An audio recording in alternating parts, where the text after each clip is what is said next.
Motor Company in Dearborn, Michigan, is the research center.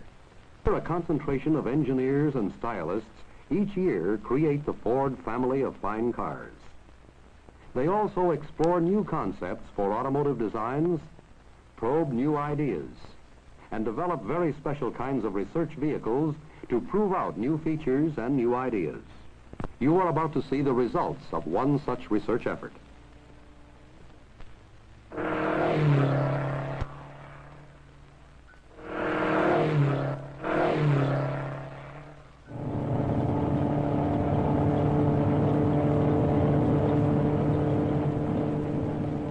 This is the spirit of the wild Mustang, bred into a fine machine. There is only one, but it has spurred inquiry and comment from across the nation and from many other parts of the world.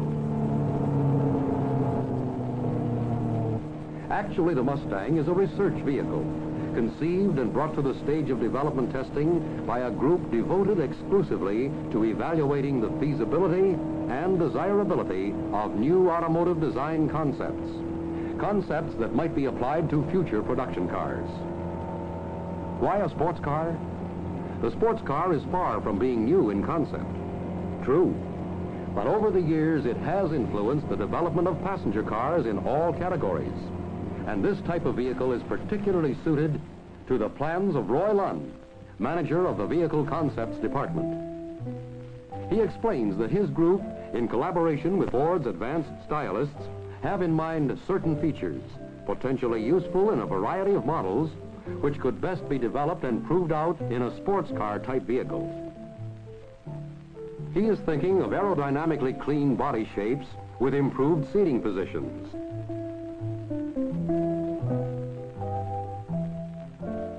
Lighter weight, but stronger body structures. Midship engines with proper cooling, and better handling qualities and road holding ability. The other group in the center associated with the creation of this research vehicle was the Advanced Styling Studio, and it was here the functional aerodynamic body was designed. The low-drag, clean front end was shaped, and a safety roll bar was incorporated in the styling concept. The efforts of the styling and engineering groups were given executive support by the president in charge of styling, Jean Bourdonnais, and the vice president in charge of engineering, Herb Misch. Together, these division heads endorsed the project.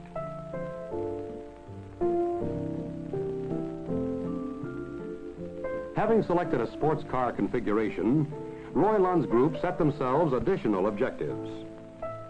They would design a high-performance two-seater that would conform to Racing Category 9 of the ruling Fédération Internationale de l'Automobile and to Sports Car Club of America regulations. Because it was purely an experimental car, the engineers chose to use a welded tubular steel space frame, strong and lightweight for the Mustang.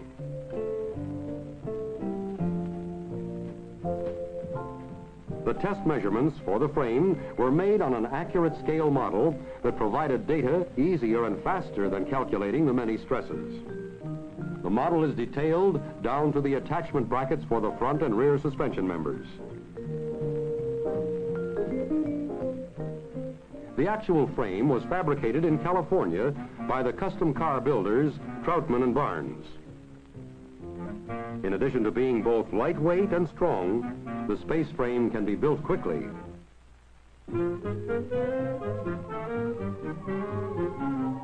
The engine and transmission pose no serious problem. Ford's recently developed V4 engine and 4-speed transaxle combination, designed for front-wheel drive in the German Taunus 12M, proved a perfect solution. While unsuited for forward mounting because of the Mustang's small frontal area, the engine moved to midships not only made reduced frontal area possible and therefore allowed better aerodynamic form, but made for excellent weight distribution because it could be placed forward of the rear axle with no change in the drivetrain. With modifications, New cam, distributor, higher compression head, intake manifold, valve springs, and carburetors, this engine had excellent performance possibilities.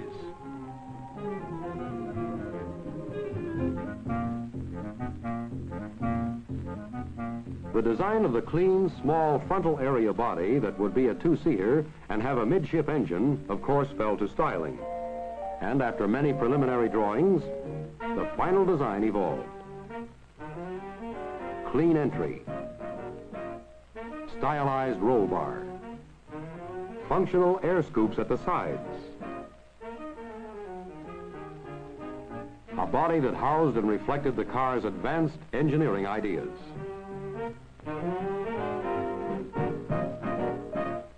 Of course, the car needed a stylized embellishment to capture the spirit of the Mustang in its crest, and this was rendered first on paper, then in clay and wood, finally in metal.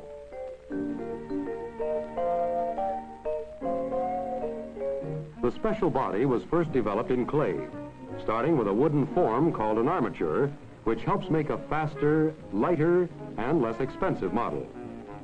Special hot modeling clay is pushed and formed over the armature. Hot because when cool, the clay becomes firm and hard, perfect for precise modeling.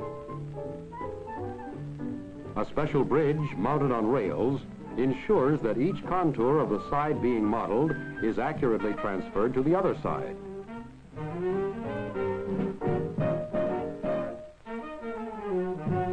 Skillful hands and watchful eyes of the stylists do the rest, ensuring that every long, sweeping curve is true to the evolved design. When the clay was completed, it was covered with a special plastic sheeting called Dynoc, which looks like painted metal, yet can be applied in a fraction of the time it would take to do a similar job in the paint shop. The American racing colors, white and blue, were chosen for the Mustang. When Herb Misch and Jean Bourdonnais saw the completed clay, they were delighted. With the clay approved, a female plaster mold was formed.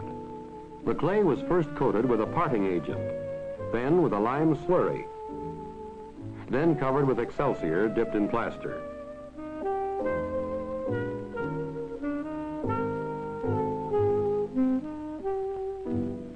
When hard, these plaster molds were removed. The fiberglass body form was made by coating the mold with resin, after properly treating the plaster surface, then applying glass cloth over the resin coating.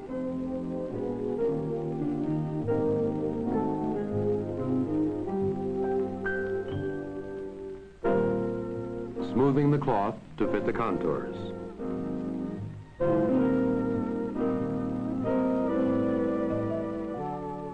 After several layers of cloth and resin had been laminated, the forms were pushed back into place.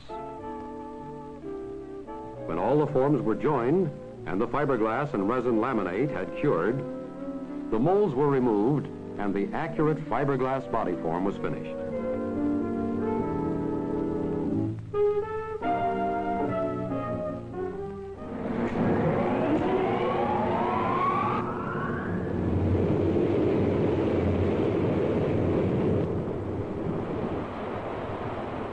After being cleaned up and painted, the fiberglass body form was subjected to wind tunnel tests. The tests confirmed the car's clean aerodynamic design and proved the effectiveness of the side intake vents, which are located at high pressure zones in the airstream.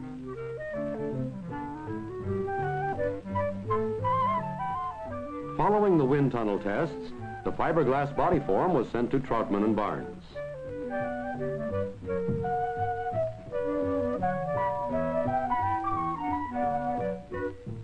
Complete plans, specifications, and all component parts accompanied the car. Roy Lund checked every part with the builders to ensure that everything would function properly. The body was designed as a semi-unitized construction with the frame, which was now completed. The aluminum tank was installed, as were the one-piece special seats that were designed to be an integral part of the body and frame. The remaining body panels were formed under the watchful eyes of these expert West Coast bodybuilders.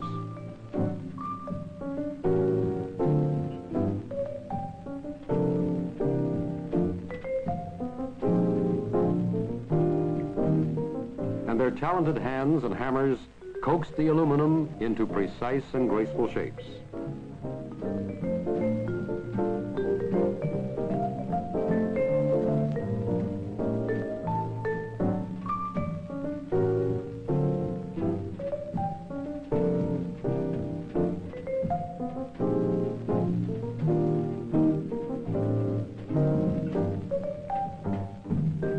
When finished, each of the aluminum body panels was carefully fitted to the fiberglass body form to ensure accuracy before they were to be joined and welded to the frame.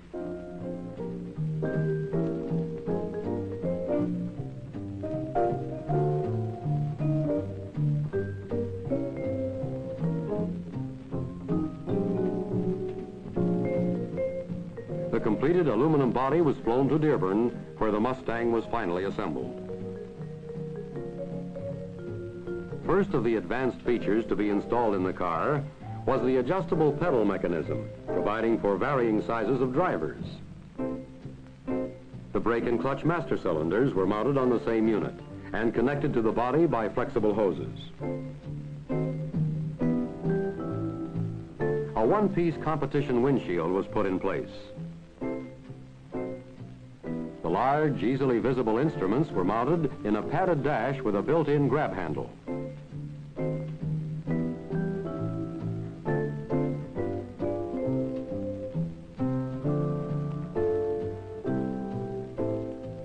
To cool the engine, two special radiators were installed. Each was equipped with a thermostatically controlled fan. And each was placed behind a side intake vent. Including the seats as a part of the body structure was an idea likely to see application in many kinds of future production cars. In addition to strengthening the body, it allowed clean, lightweight seat cushions with built-in headrests that easily could be fixed to the body, and safety belts which readily could be made retractable.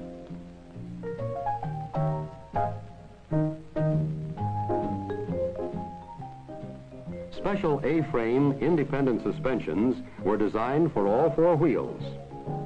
Those in front were equipped with 9.5-inch disc brakes adapted from the Ford console manufactured in England.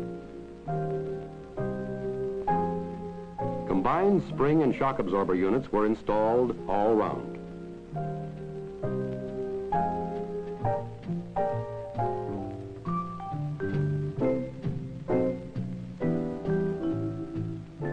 In the rear, standard 9-inch drums, also from the English console, were fitted. And a new and unique steering assembly was designed, which has a rack and pinion steering gear,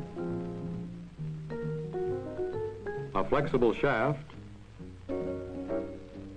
and 3 inches of fore and aft adjustment. The retractable headlights, spare tire, battery, and gas tank are up front. Access to both front and rear compartments was provided. Front hinge doors on either side. Exhausts through the rear, and all necessary lights were provided. And so the car was completed, ready for testing.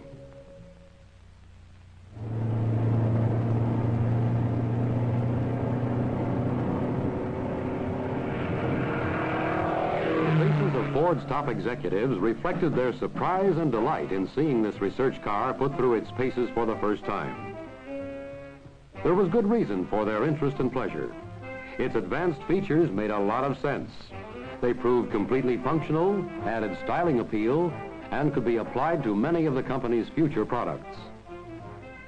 Although advanced features, such as those incorporated in this development, are usually kept as company secrets for competitive reasons, Ford recognized that this particular research vehicle, being in sports car configuration, would have wide public appeal. The decision was made, therefore, to show the car publicly as a candid example of advanced automotive engineering and styling. An example of the exciting kinds of projects in which Ford automotive engineers and stylists are engaged. Sterling Moss greeted the crowd at the premiere showing of the Mustang at Watkins Glen, New York, on a leisurely lap before the start of the United States Grand Prix.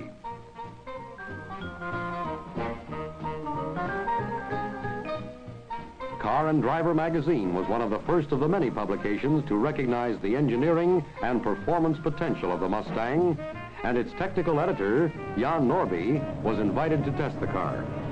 Roy Lunn went along to answer questions. I would have liked some kind of support for my accelerator foot. This is the thing we're going to do. We're going to make the... But the response is beautiful.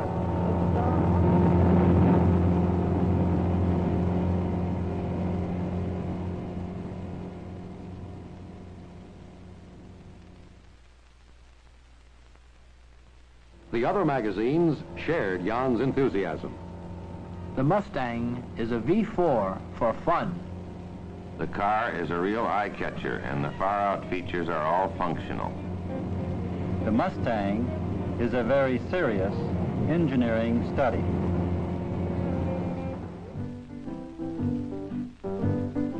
Its fresh new appearance, its unique styling, generated immediate interest wherever it was seen. Here at the University of Miami, the Mustang pulls up in front of the Student Union and is engulfed by students who are seeing the car for the first time.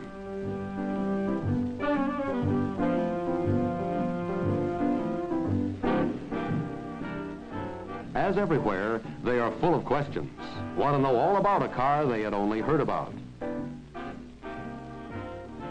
The features of the car are explained, starting with the twin exhausts that go through the rear body shell, the twin engine ventilating grills that permit hot air to leave the engine compartment, and the twin horizontal rear lights that house left and right turn indicators and stoplights.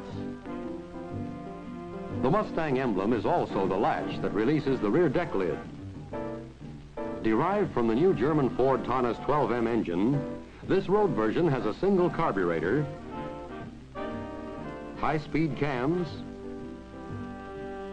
11:1 compression ratio, 60-degree V4 block of 92 cubic inches, alternator, twin radiators, 4-speed synchromesh transmission and transaxle with independent suspension and drum brakes. The radiator scoops are located at high pressure areas on the body. For normal operation, the cooling is by ram effect. Otherwise, the thermostatically controlled fans come into play. The cockpit has a complete set of color-coded instruments in its padded dash, including tachometer, oil pressure gauge, ammeter, and water temperature indicator. The steering wheel has 3 inches of fore and aft adjustment.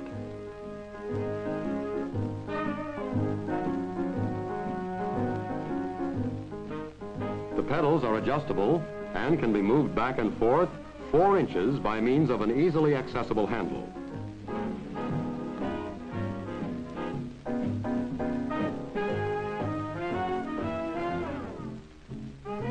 The gear shift lever is located on the central console and operates 4 fully synchromesh forward gears and 1 reverse.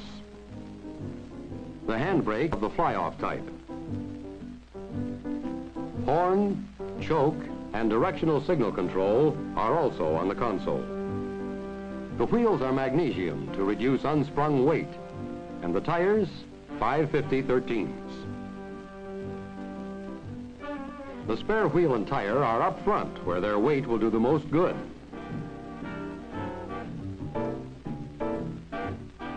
As are the floor-mounted battery, the rack and pinion steering gear, 13-gallon fuel tank with flip cap, and horns on either side. The master brake cylinders are a part of the movable pedal unit and move with it.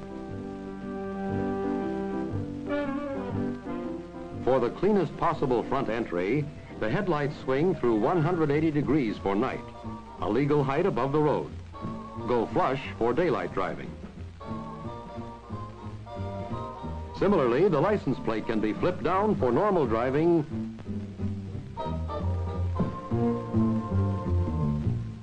or folded away for racing.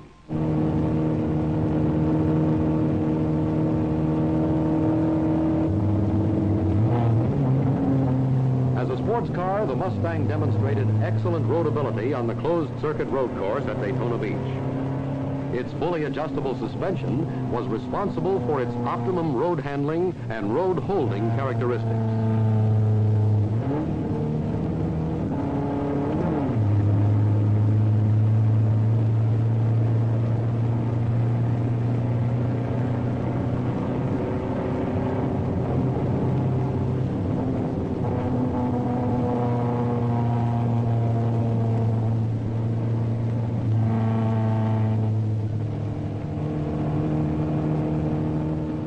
On other road courses, the car further demonstrated its versatility.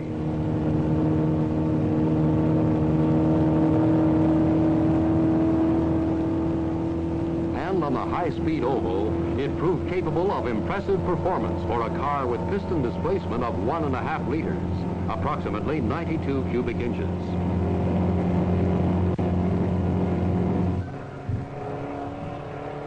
Here at the Daytona Speedway, Bill France watches the Mustang go by, clocked at 120 miles per hour at a comfortable 6,100 RPM.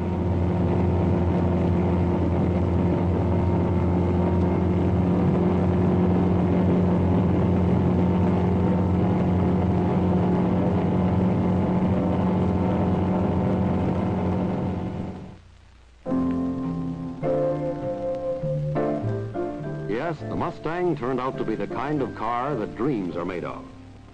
But a dream it must remain. For this car was created by engineers and stylists only to prove out the feasibility and desirability of certain new design features. A number of the advanced features represented in the Mustang, along with its performance and handling characteristics, proved out remarkably well. Although there are no plans to bring the car into production, you undoubtedly will see some of its features incorporated in other cars we do bring into the market. That was the purpose of the Mustang project, a pioneering experimental development by Ford engineers and stylists.